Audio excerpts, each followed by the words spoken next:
Welcome to the Russian Rulers Podcast, Episode 49, The Maturing Catherine. Last week, we introduced you to the love of Catherine's life, Grigory Potemkin.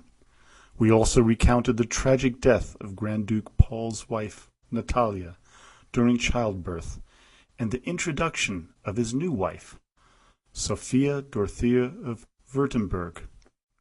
The body of Natalia was barely cold when Catherine began the new search for a bride for her son Paul.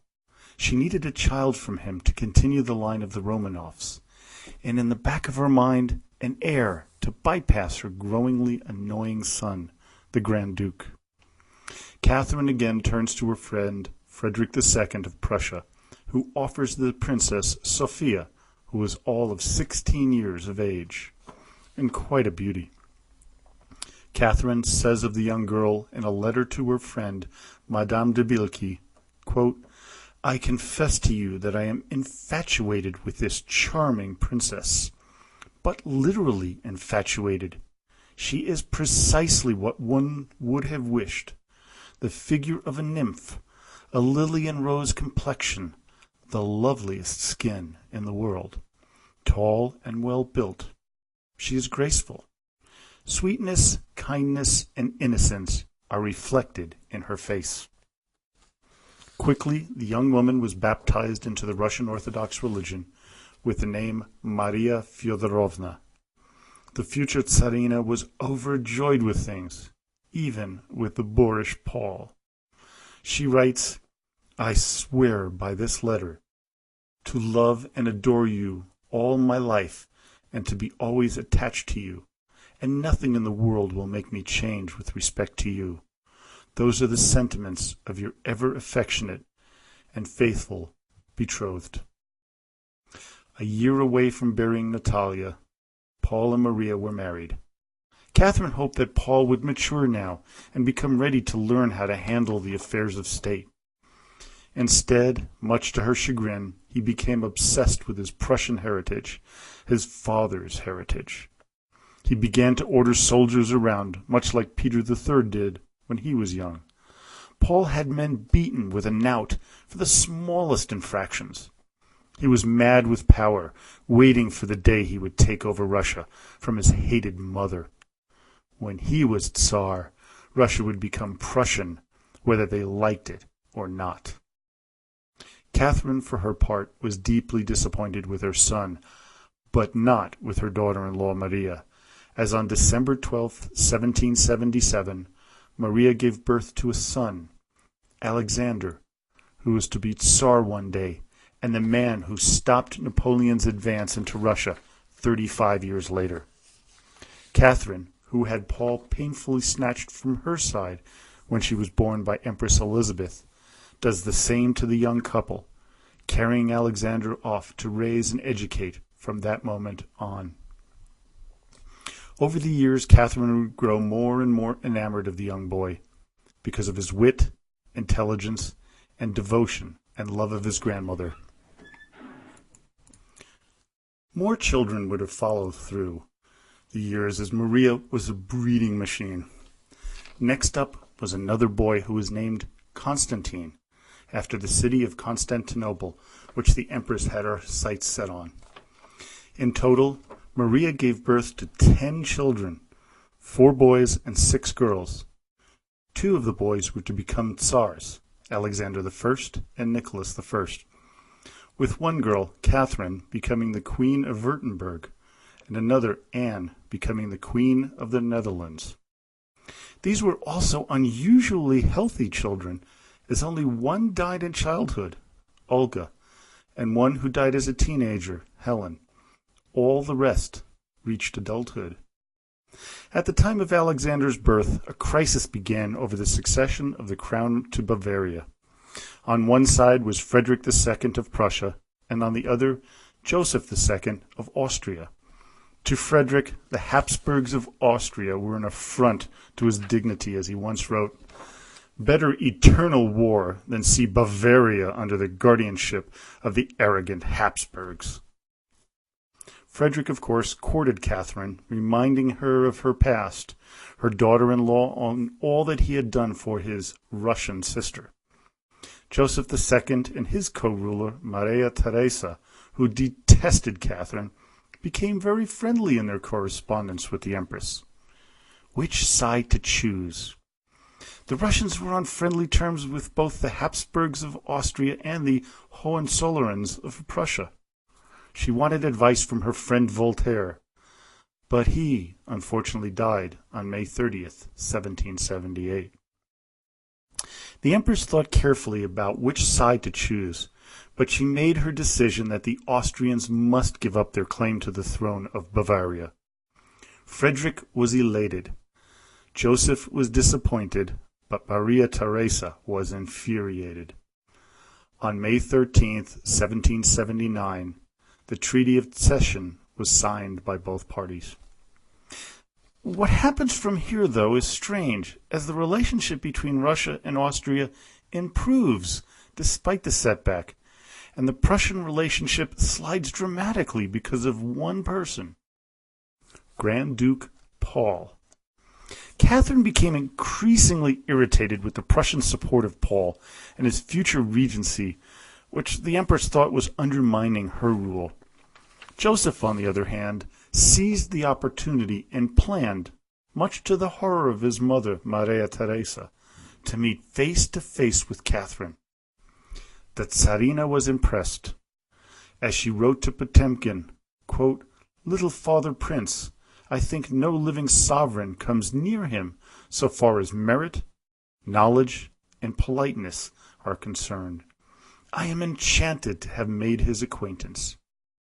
She further went on to say her former lover, and now chief adviser who was away in southern Russia, quote, "Be assured that my friendship for you is equal to your attachment for me, which is beyond price in my eyes. Alexander Dmitrievich Lanskoy sends his greeting. It is unbelievable how much we miss you." While Potemkin was above all others, Lanskoy also accompanied Catherine with Grigori to a meeting with Joseph II. This young man had supplanted the last two lovers of the Empress, ones Zorich and Rimsky-Korsakov, as he had greater charm, wit, and intelligence than the last pair.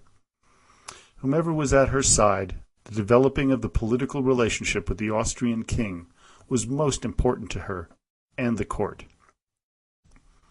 Now, Frederick II, he was rightfully concerned, so he sent his nephew and heir, Prince Frederick William, to mend the fences and break up the bond to Austria.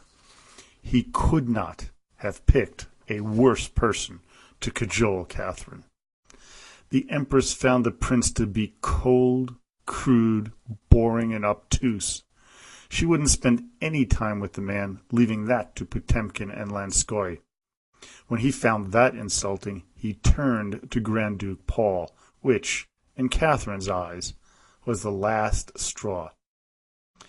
Both of Catherine's sons, yes, she had another, illegitimate son named Bobrinsky, were major disappointments to her, but the latter was never a threat, but Paul most certainly was, and now he was being more and more open with his distrust and dislike for his mother. She had her people keep an eye on him, as she planned to bypass her son if and when she passed away. The Prussian-Russian treaty expired in 1780 and was not renewed. Maria Theresa died that year as well, leaving Joseph to strengthen the relationship with Russia. Now was the time to hatch the plan to remove the hated Turks from the land of the Greeks, where the Russian Orthodox Church was born of. She needed the help of the Austrians to pull off her wild and ambitious plans. What Catherine had in mind was to annex all of the Crimea and set up a new country of Dacia to take over Moldavia, Wallachia, Bessarabia, and other lands in the area of the Dnieper and Bug rivers. The Empress wanted her two grandsons to rule the two empires, Alexander, Russia, and Constantine, Dacia. The Austrians were not thrilled with the prospects, nor was Frederick II. The two sides squabbled over the territories they would control, that is, if they defeated the Turks, which was no sure thing, despite the weakened nature of that state. Paul, for his part, was becoming increasingly hostile towards Catherine, having been deprived of raising his two sons. The empress allowed them to raise the daughters, but not Alexander and Constantine. She had too much invested in them to allow Paul and Maria to take control of their upbringing. What Catherine did was to allow the Grand Duke and Duchess to go on a trip through Europe to visit all the major foreign courts, to take their mind off of things in St. Petersburg. Nikita Panin, who was now in his 70s, and angry with Catherine, tried to convince Paul and Maria that they should not go on this trip, as it was a plot to get them out of the country and deny them their place in the line of succession for the Russian throne. He almost succeeded, but when they eventually made their way off, where they trounced around Europe and impressed no one. Grigory Orlov reappeared at this time, but all was not well with Catherine's old lover, as he was quickly going insane. He was haunted by the assassination of Peter III and the death of his wife. In April of 1783, he died in a house in Moscow. Catherine was deeply saddened as she writes to her friend Grimm, quote, "Although I was well prepared for this painful event, I confess that it causes me the sharpest affliction. Prince Orlov's genius was immense. With all his great qualities, he had little perseverance. Nature had spoiled him, and he was lazy about anything that did not come to his mind that very moment. There is something curious about the death of Prince Orlov. Count Panin died 14 or 15 days before, and neither of the two knew of the other's death. These two men were always of opposite opinions and did not like each other in the least, must have been greatly surprised to meet again in the other world." With the death of these two great Russians, Catherine pressed on with the Turks. She made a deal with Khan Shagin Giray to become the pro-Russian ruler of the Crimea, which was done with little resistance. The Austrians and the French were unhappy but could do little to stop it.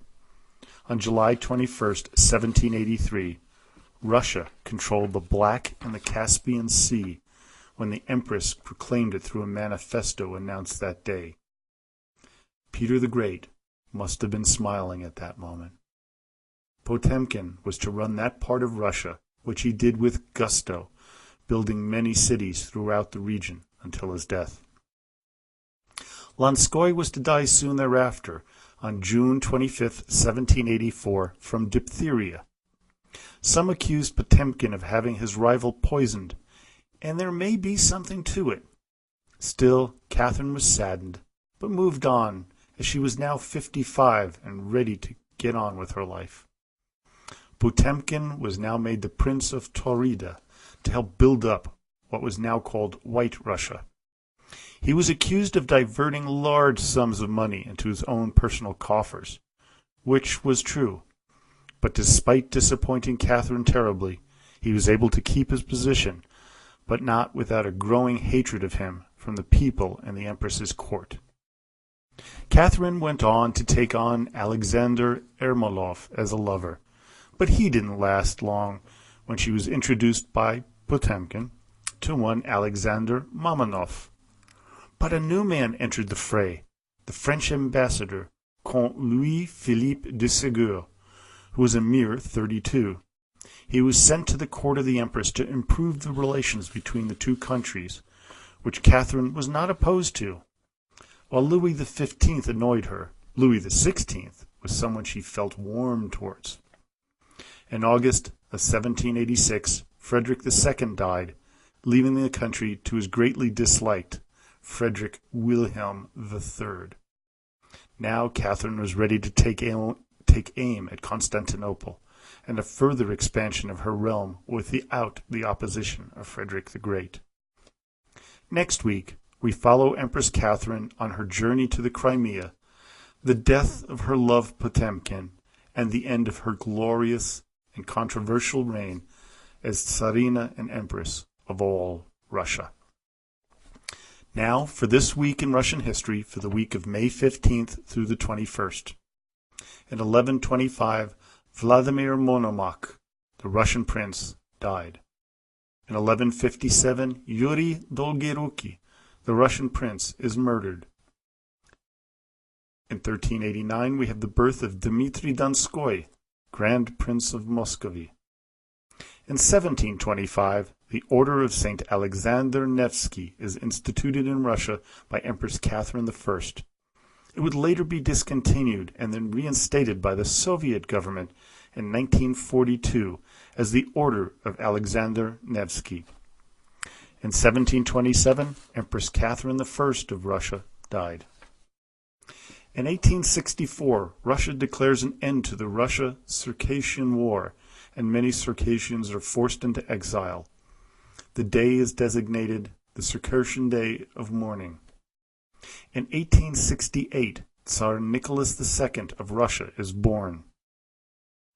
In the Kodinka tragedy, a mass panic on the Kodinka field in Moscow during the festivities of the coronation of Russian Tsar Nicholas II results in the deaths of 1,389 people. In 1960, Nikita Khrushchev demands an apology from U.S. President Dwight D. Eisenhower for U-2 spy plane flights over the Soviet Union, thus ending the Big Four summit in Paris. And in 1988, in the Soviet war in Afghanistan, after more than 8 years of fighting, the Red Army begins its withdrawal from Afghanistan. Well, I hope you enjoyed today's podcast. Please visit us at Facebook at the Russian Rulers Podcast History Group, where we had some spirited discussions last week, for which I want to thank Vincent, Steve, Logan, Francois, Darren, Pascal, and James, amongst others. Now, don't forget to leave a comment, make a suggestion, ask a question, and as always, до свидания и спасибо большое.